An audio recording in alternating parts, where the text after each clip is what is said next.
Welcome to This is Whole Life, the podcast where we dive deep into the heart of the conversations from Whole Life Church in Orlando, Florida. Each week, we explore life's biggest questions, share uplifting stories, and tackle spiritual challenges with lighthearted fun and transparency. Thank you for joining me. I'm your host, Randy McGray, Pastors Ken Wetmore and Melanie Bachman, along with Lucas Morais, as we continue the conversations you started in person or online and grow together as a whole life family. Did you write this? Is this new?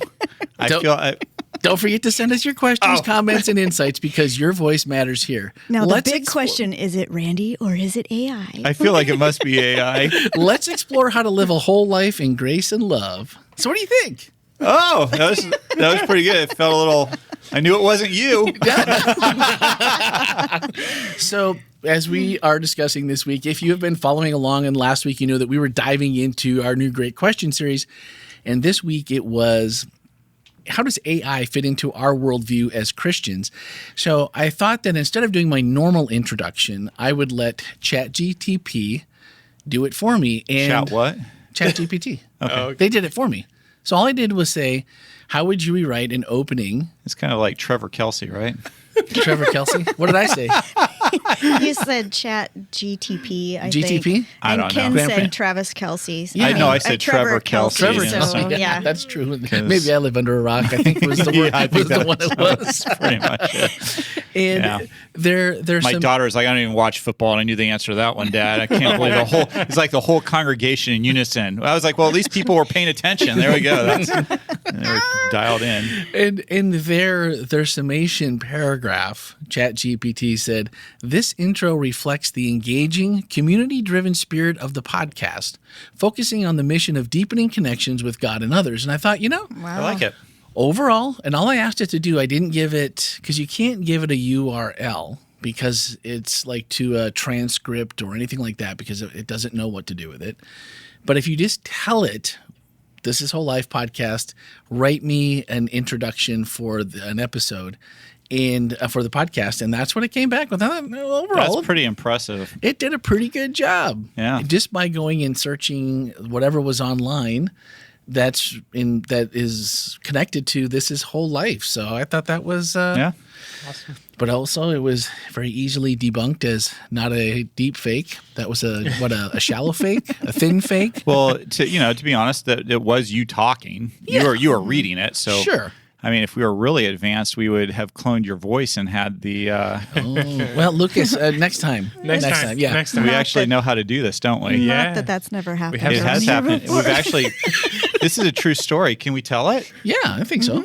So we had one of our pastors doing a PSA for something, public service announcement, and it was videoed, and we realized that what they said the wrong time or wrong something other. It was the wrong word. Wrong Yeah, the word. wrong Wrong word. word. And so the filming was already done and everything. And so you guys, Lucas, went and figured out how to clone that pastor's voice. We're now getting into all of the I feel bank bad accounts, now. so that's pretty exciting. Anyway, so they cloned the voice and just put that one word right back where it would need to be. And I bet you, I know I watched that and didn't even know it had happened. Yeah. It's hard. It's hard to tell, man. It's getting... I don't think that pastor knew that it happened because it was No. so smooth. No. No, That's me. This is the first time. It's been revealed publicly. No, and it's. But in that case, I think that as you talk about it, and I wanted to do that, see what it would come up for an intro, and I was hoping it was actually going to be worse than this. But I was like, wow, that's actually pretty good. It's actually pretty good. Yeah. You know what I thought? I was like, man, that's really professional, Randy. That's very it's very highfalutin. And I don't, because I have one that I have written out, and it's at the top of every script for every show we do. And I'm like, I kind of get bored of reading the same old thing. So, you add a little bit here. Sometimes you wait and do it a little bit later or whatever to try to, move things along after 433 episodes. You hate to pigeonhole yourself in a corner because my name's not Baby, but you still shouldn't put me in the corner. That's all I'm saying. Anyway, so you can chat GTP that for those of you that aren't quite sure. I bet it comes back with the answer you need. I bet it does. I bet it does. So first of all, I wanted to say thank you to Dexter Hadley, Yes. who definitely. did He's a scientist. He's a doctor. He stayed at a Holiday Inn Express last night. He's Superman. He is a little bit of Superman with ChatGPT. That was just a smaller AI conversation that you saw if you were part of the service this past week, where we cut down about, probably a 16, 18-minute conversation down to some parts that were relevant to what we needed. Yeah. But interesting when he doesn't have all the answers, but he's also not, he's putting trust. He has this almost smile that makes you just question him for a little bit. Like, is he being serious or and I'm like, no, I think he's being serious. He's like, look, we know that these work. We know that they're pretty accurate. And the more you do that, the more you use them, the more some of us, and he just kind of gave a look to the camera, trust them. And I was like, oh, okay. So there's some trust in this. So the other part that I wanted to ask everyone was, to get started, do you use ChatGPT? I think the answer, at least at this table, is probably yes. Everyone has or uses it fairly frequently, or AI and whatever. But if you do, what do you use it for? Because I think that's what some people also, Dexter gave us a few applications and a few things that he does as a scientist and as an MD, how he uses them, which are much more technical. And even he said, is this is what I'm using it for a worthwhile pursuit? Some people could say no, and some people could say yes. So he didn't really put a huge emphasis on it, and maybe that was just for reasons I didn't all completely understand. But Melanie, I know you use it from time to time. What's your usual? Didn't you write a whole dissertation using it? Was that, I did not. However, but I'll tell you what I did that I thought was really interesting, because I was curious, because I'd done all this research, what ChatGPT would say about metamodernism. So I typed in and asked it, write whatever, an article on metamodernism, and it came back, and I thought, there are pieces that I thought, wow, nailed it. But then there would be these little pieces that were not quite accurate. And so and it was interesting because it didn't distinguish between, the Nordic school and the Swedish school and the American school. And it kind of just took all the information and bunched it up into one, which I would never have known the difference if I had not already studied it. Yeah. So it's a little bit, you never know exactly what you're going to get, if it's going to be accurate or not quite accurate. So you use it primarily just for the novelty of it. For the novelty. Lucas? But I'll say too, though, that one thing that's really helpful that I have used it before is if for example, if I have to write an abstract for a particular article or a chapter or something like that, and I have a limit of 350 words and I have 400 words, then I will tell ChatGPT, hey, can you go through and take out all the unnecessary words so it gets it down to the 350? Yeah, that's really handy. That is handy. Yeah. Now, that's a positive application. I like that. There's no gray in that. Yeah. It doesn't seem like. Okay, Lucas. Man, I use it every day. To alter voices. Sometimes I just chat. hack people's bank accounts? I just chat. I'm joking. I use it for captions. It's very helpful. So whenever I need an idea for a caption, if I have the main concept, but I need it to be well structured, then I ask ChatGPT. and it helps me. And you said you didn't use it for your sermon, but that you use it for research. How do you use it in research? You can put in, tell me about metamodernism, and it will, give you information. Apparently, not necessarily 100% trustworthy, but it's a good starting spot to start. Oh, let me look into this further. Let me understand that more. I really don't. I probably use ChatGPT maybe once or twice a month, but I'm using. I actually did subscribe to Google's Gemini. So I'm using that a bit. I found it particularly helpful when I was having to.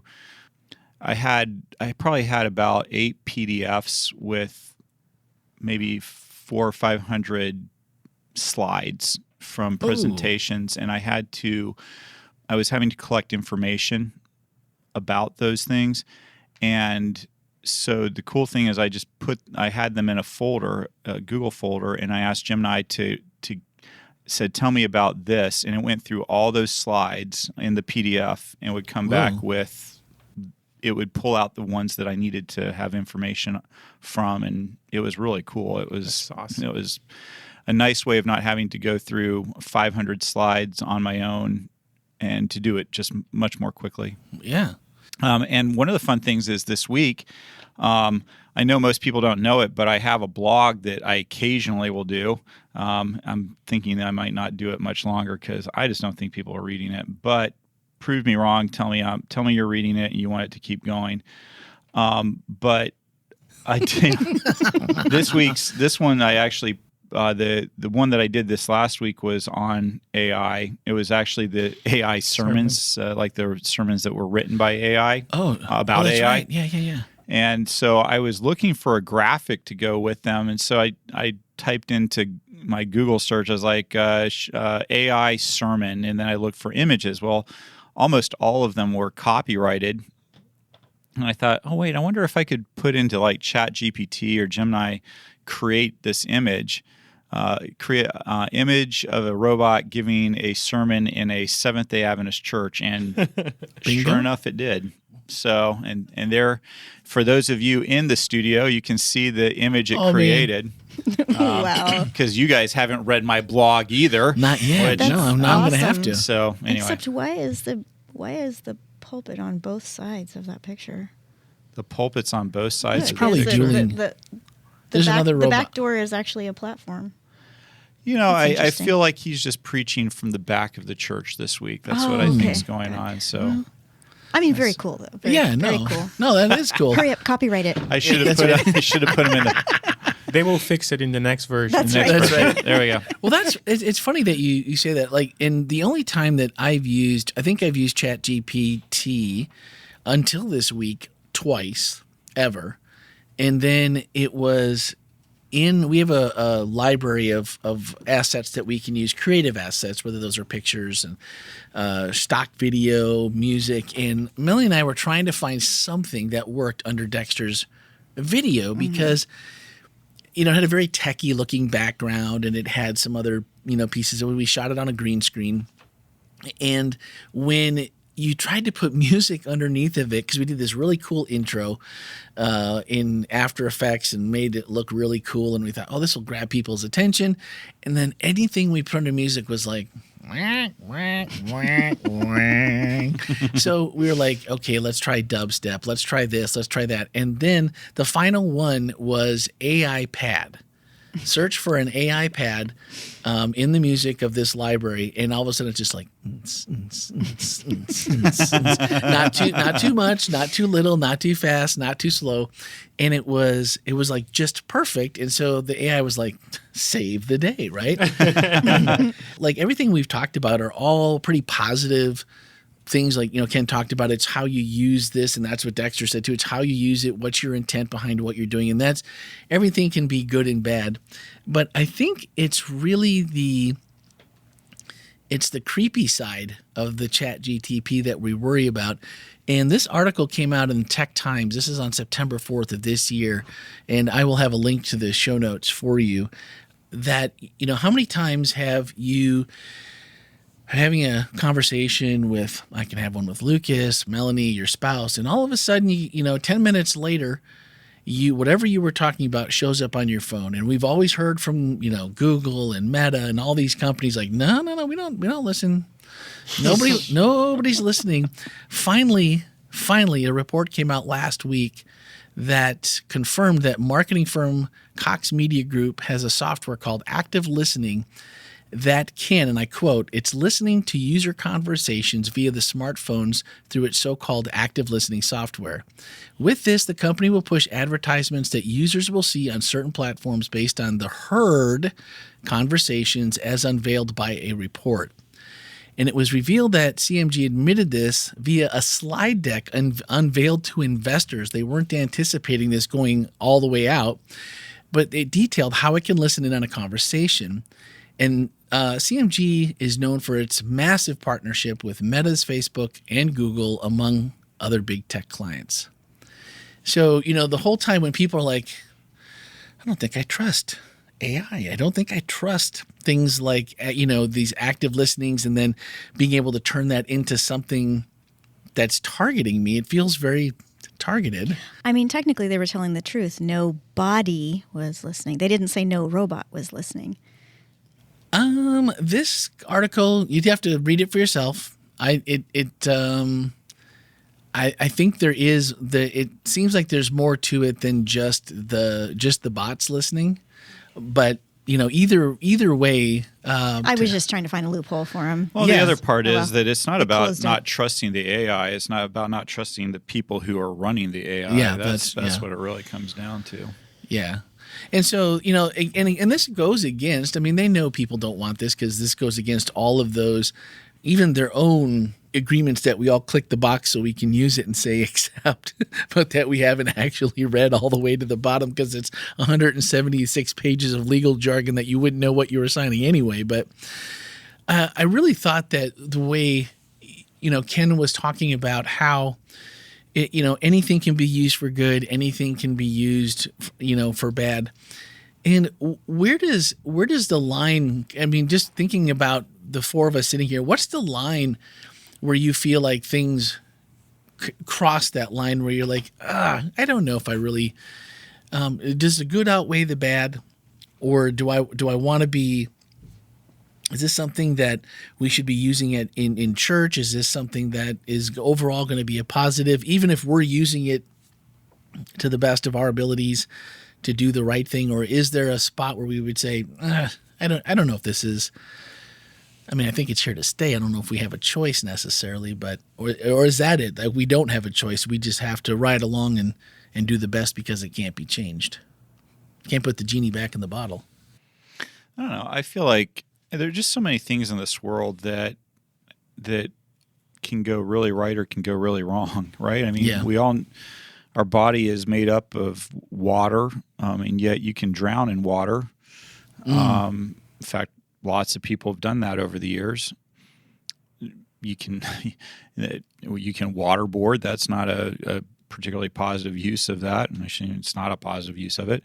The point is, whether any kind of technology or anything else, how do you decide whether you should be using it or not using it? I think again, it just comes back down to that: are you using it in a good way? Is it serving people or is it hurting people?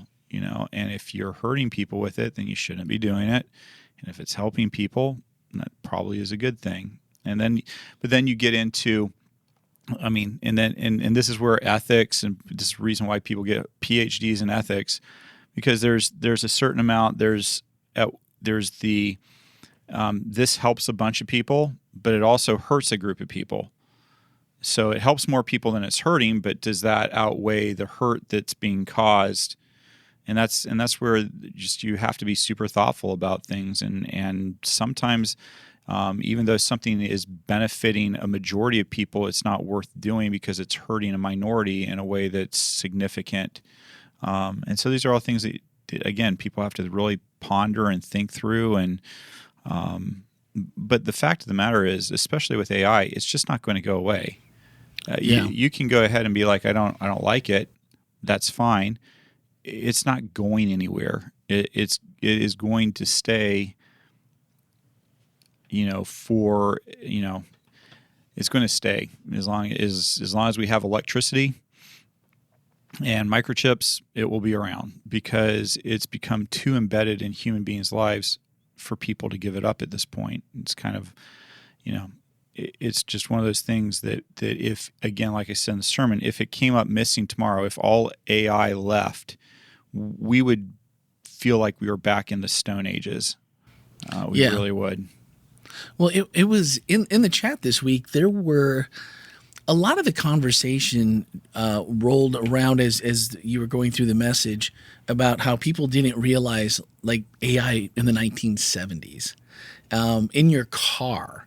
And Dexter mentioned, your AI is doing calculations for life insurance and for car insurance and for how much you're going to, actuary tables, all this kind of stuff that you would just think, well, the insurance companies, I mean, someone used to, put a little green visor and a arm garter and chuck and pull the handle and do this until they had the numbers done. And now it's just done in a fraction of the second, but not realizing. And I think that it immediately, it felt like the stress level in the chat went up, going like, "Whoa, I didn't know that we were already this far." AI still seems like it's just happening, right?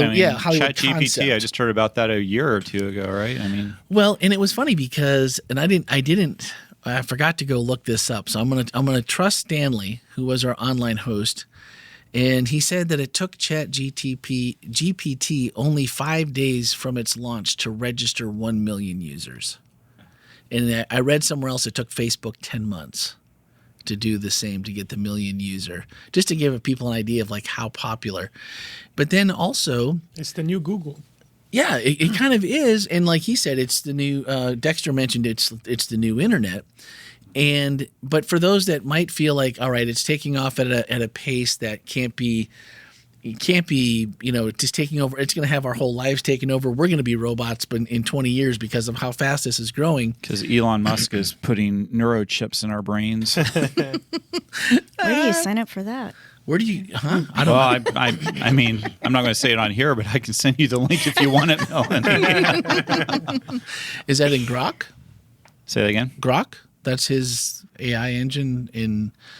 I couldn't tell you. I'm not 100% sure on that. I just know that he's. Again, go look up your headlines, and that's one of the things that he's been working on. In fact, there was a pretty big news story because he'd been using them in experiments with animals, and the experiments were kind of, from what I remember of reading the news articles, pretty gruesome. Some of the things that were happening. Why do animals always get the short end of the stick? Yeah. I don't know why that. Anyway, this article and this is just recent, it was from zerohedge.com. And while ChatGPT leads the generative AI chatbot space, the initial hype lasted just over a year and it currently is fading very quickly. And I will also put the link to this. I thought this was really interesting. And this is all based on the latest monthly website traffic. So new data citing analytics reveals the total number of monthly visits sharply declined from spring through midsummer, as reported in notes to clients on Thursday. It doesn't suggest an end. Instead, customers are bored or have gravitated to other large language models powered by big tech, such as X's or Twitter, formerly Twitter, Grok, which is from X. There's a very real possibility that some users have found no need to integrate chatbot into their lives. And I thought that was an interesting, I may not have found a need. I just admitted that I've used ChatGPT, I think 3 times total in that whole year with the big run-up. But the monthly visitors, 1.8 million was kind of at the peak. This was back in February of 2023, and they're down to 200,000 as of May 2024. So I mean, this thing really, really took a dive. And so, I think there's news that that's ChatGPT. ChatGPT, yeah. Well, it kind of makes sense. It's like when MySpace, which none of us really remember, but when MySpace was a big thing, and then along comes Facebook and Twitter and now Instagram, and the space begins to diversify. There's more options. There's more, and I think that like I said with ChatGPT, now it's up against Grok and Gemini from Google. Yep. And so many apps. I downloaded an app the other day and I thought, I wonder what changes I could make to the facade of my house. And so I punched it in and told it, make it look like this. And it actually came back with some really good ideas. So, but I didn't do that through ChatGPT, but there are just so many other AI applications that I don't think that the interest in AI is waning. I think it's just diversifying. It's like saying that because MySpace doesn't have much of a presence, the internet's not a thing anymore. Yeah. It's just an indication of how things are diversifying and how quickly. And that's the other part, is that if you just think that ChatGPT is AI, then that's but when we talked about all the things that AI is in, I mean, ChatGPT is just Just this a little little bit. minor blip compared to everything else that's out there already, and that's being produced and that's going to be coming in. It's incredible how AI is being used and leveraged for all kinds of different things. Yeah, I just got the email this morning from Affinity is now available to download that the program that is in Canva. conjunction with Canva. Yep. Yeah.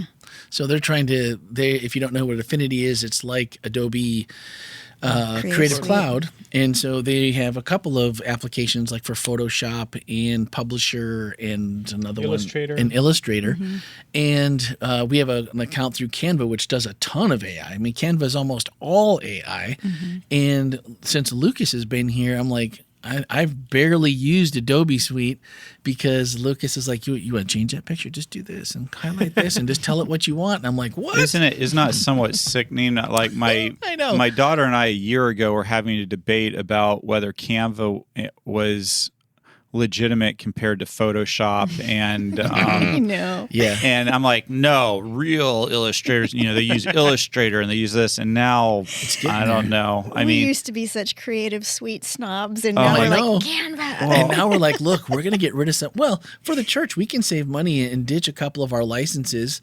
And we're getting these with Canva because we're nonprofit. It's for free. So they're wanting the AI. They're trying, like Canva wants us making content. So to the point, and the reason I brought up the decline was because when Dexter mentioned that a church with this wide open, this is like ChatGPT is just this little piece, like Ken just said.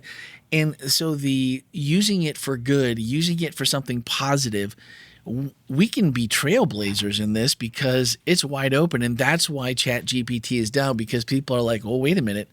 I can remove things out of a photograph if I just tell it to remove them and replace it. And when that's the stuff you used to have to take a class and it was painstaking Or and pay somebody. yeah. Well, and you do it if you do it once a year in a complicated program like Illustrator or Photoshop. You've got to go online, look for a tutorial because you don't remember how you did it last time, even though it worked really well and it was fast. And here you just tell it what to do, and it doesn't always get it exactly right, but many times it's so close that even a novice can fix the parts that it didn't fix for you. So that was the part that I think, and I appreciated about the message and also Dexter's comments was, let's not fear it. Let's embrace the good that we can do with it. And for a church that has the ability, because we have people like Lucas that understand and are on the kind of on the edge of what it can do, and helping the rest to helping to bring the rest of us into that place, we can do some really cool things that used to take forever that now are like, oh, we can whip that out in a couple minutes. That just changes the paradigm about how long it takes to create things and the quality you can create, even if that's not your total wheelhouse. And that's really the part that I think is maybe the most important thing from me that came out of this message was, why not use what we can and become experts and then help others? So I did think across the chat there was robust conversation. And I think everyone kept a pretty level head. There was a few spaces where, again, we're learning that ChatGPT or that AI has been around a long time. It's in more places that we think, and it almost has you just kind of rubbing your fingers and hands a little bit, going, "Wow, I didn't know that. I mean, I thought I was up to date on most of this kind of stuff, but maybe I don't." And ALBJ said, "Here's the thing about AI that irks me most. I want AI to pick up all my menial chores, so I have more time to be creative. But the exact opposite is happening. So it's not going to mow your lawn for you yet. Not Well, yet. that's actually not true. Yeah. No, Oh. Is it? Do we have lawnmowers that? Oh, are, yes. Yeah. Oh, that's right. 'Cause Yes. They've got, it's kind of like the Rumba version of a Yeah. garage. Oh, okay. Yeah, that makes Yeah. sense. It's inevitable. Yeah, there absolutely are. You can set the parameters on this lawnmower and it will. But will it do follow the curve? I believe Or it will. just lines? I Some believe people are you- the diagonals, some people are follow the curves. I think it will do what you tell it to do. It will do a Monet on your lawn. The thing about AI is that the more you use it, the smarter it gets. So, I mean, if we're using this right now, it's getting smarter, by the minute. It still hasn't figured out how to open my back fence gate yet. So so for me, I still have to mow my lawn. But can I just tell you the day that I actually can find an affordable lawnmower that will mow my lawn without me doing it? That'll be a good day. Ken's going to be one of the early adopters. Yeah, I will. I mean, I have an electric lawnmower right now that runs on battery, and I love that thing. And I think there must be some sort of something in there, because you can put 2 batteries in, it'll switch automatically from one to the other when when one loses its charge, it'll move over to the other one. Mine draws equally. My old one used to do that. It would do. Mine's a switch over. Really? Yeah, it'll switch. But anyway, I love it. I mean, to me, I don't have to worry about the oil. I don't have to worry. And you think about all these different ways that AI is coming along and improving things but I mean, at the same time, there's definitely that scary side of things. I mean, it kind of scares me, the idea of leaving something with a rotating blade just out in your yard and just those gophers that have been making holes in your yard, or the neighbor's kids that come running into there's all those kind of things like that. So I don't know. It's but definitely the world is quickly moving that direction, rapidly. Although I will say about the menial jobs, I mean, you can set your dishwasher, you can set your washing machine, you can set your oven, there are things that you can do that are chore type things. You can set it to come get your clothes out of the hamper and put it in, because mine does, doesn't yours? No, mine doesn't. I guess where we you need got to start yours. hanging out at Melanie's house. I got some laundry I could drop off for you. Or put my house on your list of pickups. I guess that would be all right too. No, just send your machine over to. Yeah. That's right. We'll start a campaign. Can I borrow your robot? Well, to what Lucas just said, that every time we use it, it's getting smarter. Stanley, again, in leading the chat, and he quoted Ken as saying AI is neither good or evil, it is amoral. And his response was, so far, Ken, but what happens when it learns what morals are? Can I just tell you, Stanley was itching to ask that question before the sermon even happened. It's like in our rehearsal, he asked that question. It's like, I'm gonna pretend like somebody asked this question so I can ask it.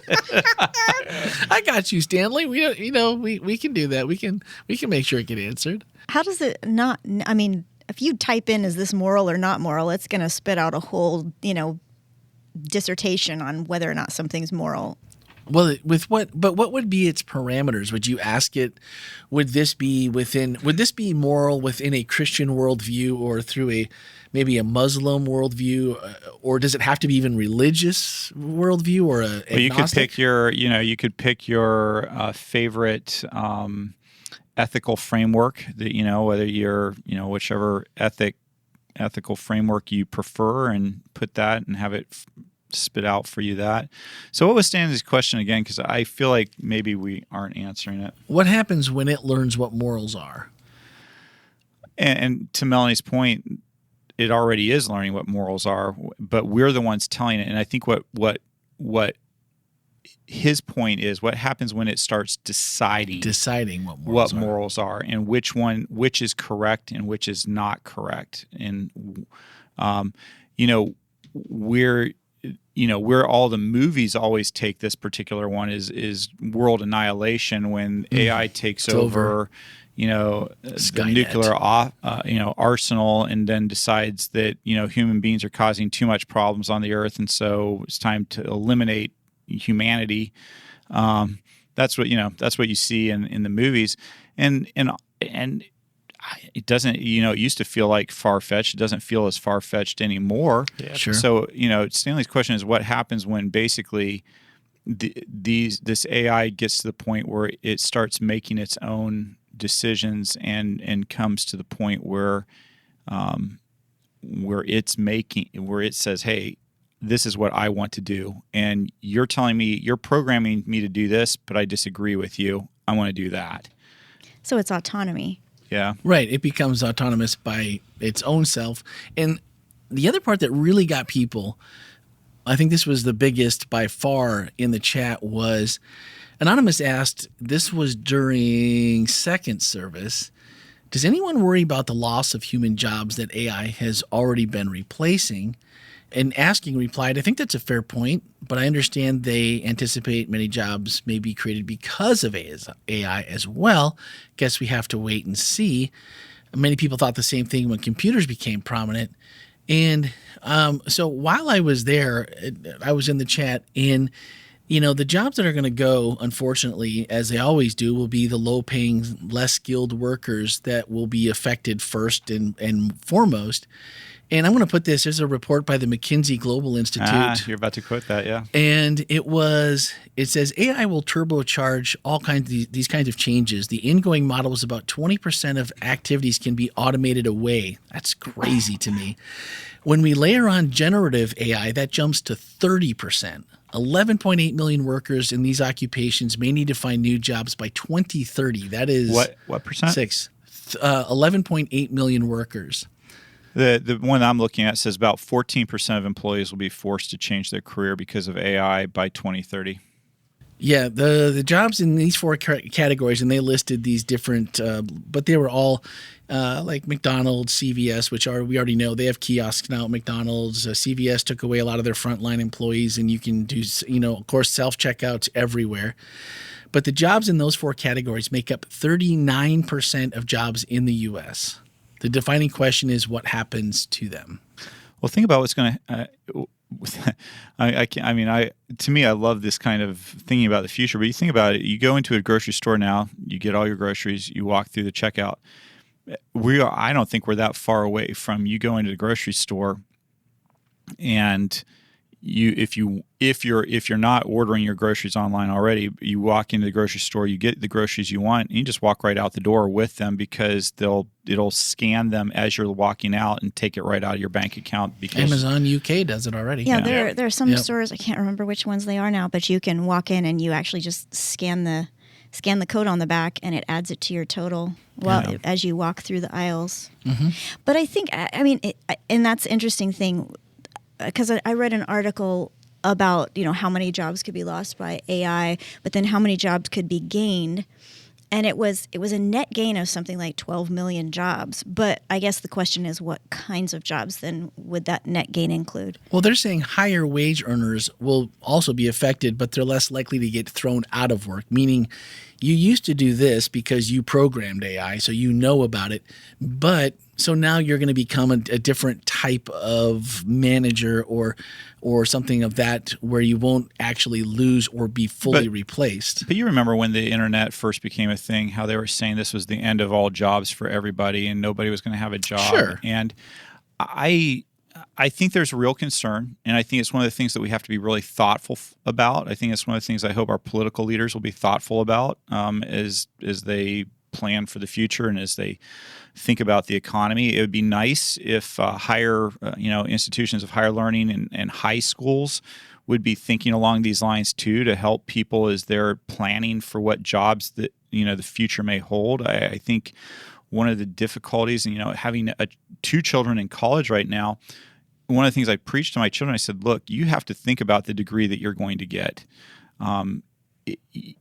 If you're just going to get a general studies degree, good luck. I mean, that you're going to private school and you're going to take out some debt. You're going to, and what's that going to get you that would be different than not getting the degree at all? And so I think that's one of the things that I hope that colleges and universities will do better moving to the future, is to be very upfront with students about what's realistic with the education that they're getting. If you're going to pay this amount of money to get it, this is the return that you can expect from this degree. And if you're going to take out $40,000, $50,000, $60,000 in student loans, you're not going to be even able to keep up with the payments on that with that underwater basket weaving degree, right? It's just not going to happen. And so as we move into the future with AI, I think that we as parents, mentors, we need to work with our younger group and work with even some of the some people that are already in their careers to make sure that they're keeping up with the changes that are coming, so that they can have another job that pays as well or better than the one that they had that's being replaced by AI. I couldn't help but think about graphic designers. Graphic designers today is, if you went to college, when I was in college and you were a graphic designer, it was a good paying job, and because you had to have special knowledge, and it was like time staking, and even up until I would say 5 or 10 years ago, you really needed somebody who knew what they were doing graphic design wise. And today, I'm not saying that a good graphic designer is not worth it, but Canva does so much, and so many of these, that just an average person can turn on something turn good. on, and you can watch a couple hours of YouTube videos and pick up the basics of layout and design theory. And again, it doesn't change the fact that the high end of graphic designers, you're going to want to keep them because they're the true creatives. Yeah. But for everybody in the middle, it's just a different world now. And so, how do we help people keep dignity? Because there's dignity in work, as we talked about in the last series. There's dignity in that. So how do we help people transition from careers that are being replaced by AI into something that would also be fulfilling and pay the bills? The trades are making a comeback. There's big especially time. with Mike Rowe is one of the bigger champions. If you've ever watched Dirty Jobs, which I think we've all caught 1 or 2 episodes, where he's saying like there's such a need in that space, and people are willing to give you really good paying internships and to learn and be a journeyman to get there. And at least for the next 20 or 30 years, it's hard to imagine an AI or robot that's going to be able to wire your house, do plumbing, do a lot of these different things that require dexterity and some of that things. And so, the trades are, when I was talking to Kyle and Eric, I was like, hey, think about these things. If you have an interest in it, these jobs will probably be around longer than some of the white collar jobs that are going to be disappearing. Like the graphic design stuff, and even some of the basic research assistant type of things that now, somebody who's working on a PhD, or university professors who had to hire a couple people to be research assistants for them. AI can do a lot of what that research assistant was doing before, and it costs nothing. It can kind of do it. Yeah. Because and this is the piece that I get nervous about, because I think so many people have gotten liberal arts degrees that have not been helpful for them in career wise in terms of an income or that kind of thing. But what we lose out on when we go ahead and concede that to AI is we lose the ability to think deeply and think critically.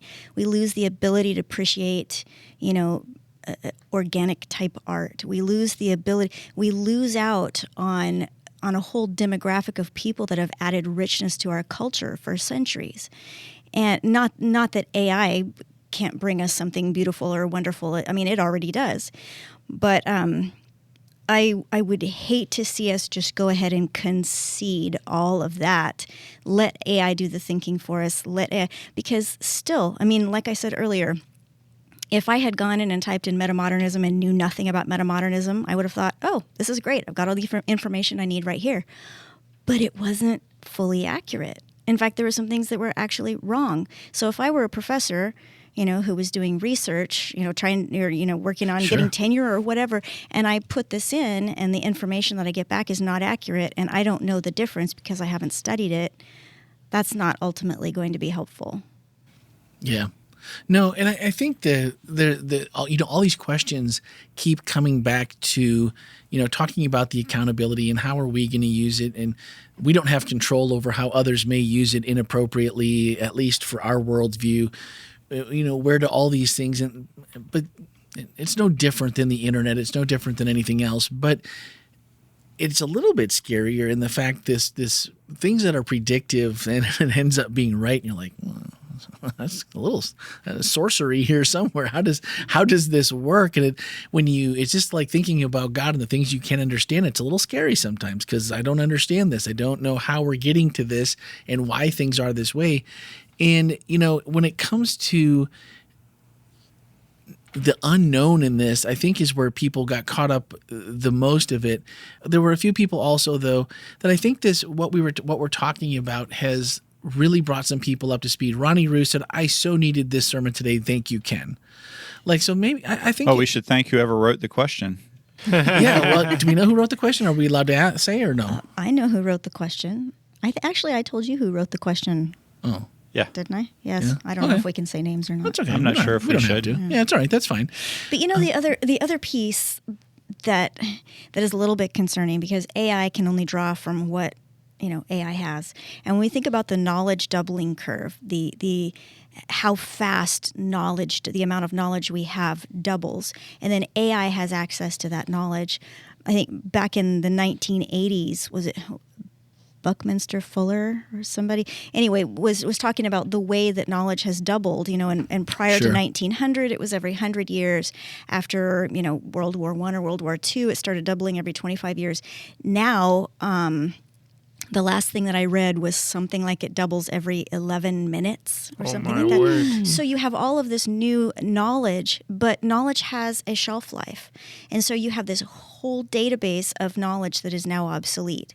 And so fast obsolete. Right. And so this is something that I think it might be a challenge for AI that we need to be thinking about, is how does AI prune outdated information? Or are we going to continually be getting it's spitting out at us things that are obsolete? How do human beings prune outdated information? Wow. Yeah, good question. Lots of people are still spouting obsolete information. Tune in next week. There's so much going on with all of this, and I think that it's easy to get caught up in the what ifs, and I think you can get overly rosy on the future, and you can get overly like doom and gloom about the future. And just going back to what I said in the sermon is, what we can know is that God is in charge, and if God's in charge, then I can rest easy at night. That doesn't mean that there won't be major problems, because there have been throughout history. We've seen people suffer a lot because of the poor or evil implementation of technology. And what gives me comfort is that God will see me through that. God will be with me whatever happens. One of the things I didn't talk about in this sermon is just how easy it would be for us to really go backwards in time. One of the things that you don't hear people talking about very often is electromagnetic pulses, EMPs. And these are weapons that many nations have developed that would basically erase every circuit within the area that this thing was detonated in. And it usually EMP is going to be detonated up in the atmosphere. Yeah. And it would basically fry every circuit that we've got. And if you think about the implications of that, that can be a scary thing to think about too. I had a friend that recommended that I read 1 minute after, which is what would happen 1 minute after an EMP is exploded, it's a novel about what this author imagines would happen, and the novel is actually set right in the town that I grew up in. Oh, really? So That's I know scary. like all the places and everything is talking. I'm like, yeah, that actually makes sense. And so, like I said, if we want to be scared, there's a lot to be scared about. Sure. There's a lot of possibilities out there, not just about AI taking over the world, but some rogue nation actually sending us backward in time in a massive way. And you start thinking about how dependent we are on computers and on our technology. I mean, most of us probably don't have a garden or that will sustain our family. Yeah. Most of us are completely removed from processing food of any kind. We make food. Some of us are very dependent on microwaves for food in general. And so you start thinking about what would happen if you didn't have a vehicle, if the food chain got messed up. I mean, we saw a little bit of that about 3 years ago, right? When when things were not becoming available. And so if we want to live in fear, we certainly can. It's pretty easy. And if we want to, and I shouldn't even say but there's also an aspect of just being realistic and saying, hey, these are possibilities. Have you thought about it? Have you thought about what you would do in these situations and what you might do? Which isn't necessarily a bad use of time, but obsessing about it is. Yeah. No. Okay. Yeah, I think that there's a difference between sort of, shrinking back in fear and feeling, doom and gloom, and being proactive in assessing potentialities and finding ways around those. And that could possibly be a good chunk of maybe some of the new jobs that emerge.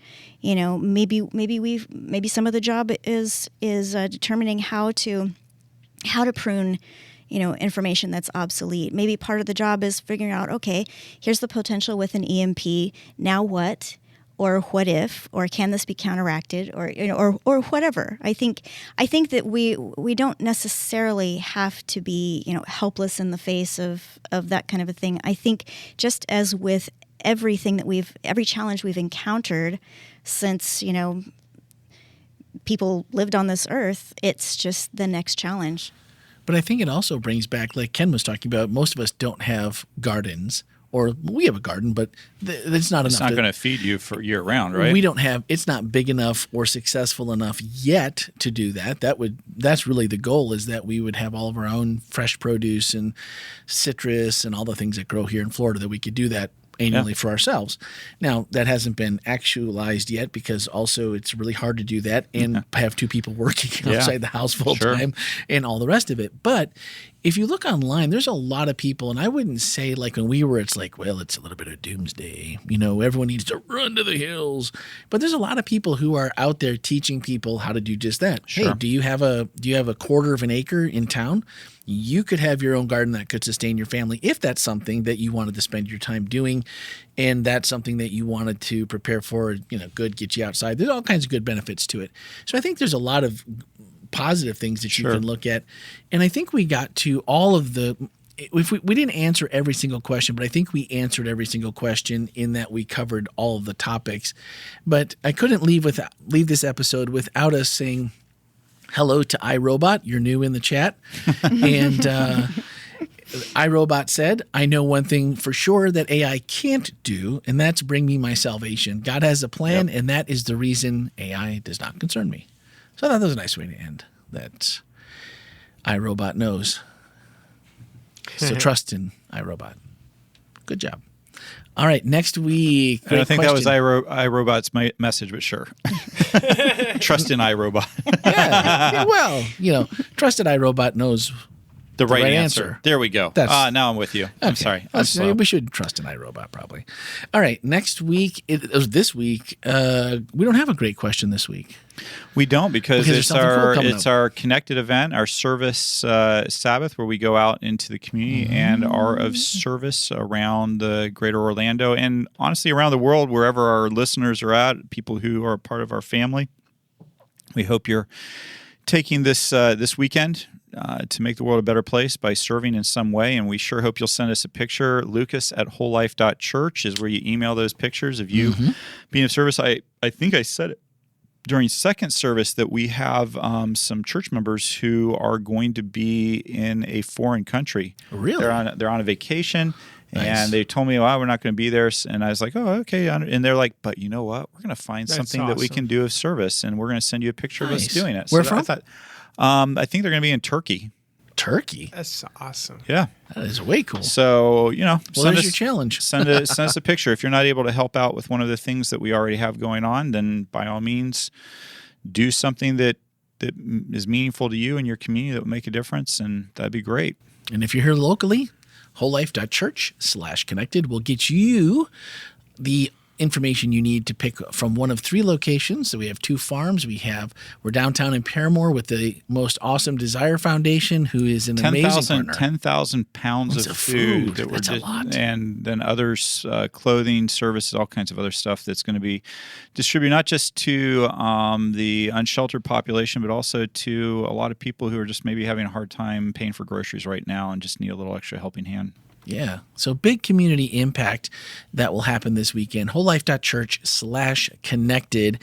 And if you tune in wholelife.church/live at 7 p.m. Eastern, you can kind of get a flavor of what happened over that day. Ken, Lucas, and myself will be kind of rotating through those places. We'll be taking the camera with us. We'll be shooting a little video, taking pictures.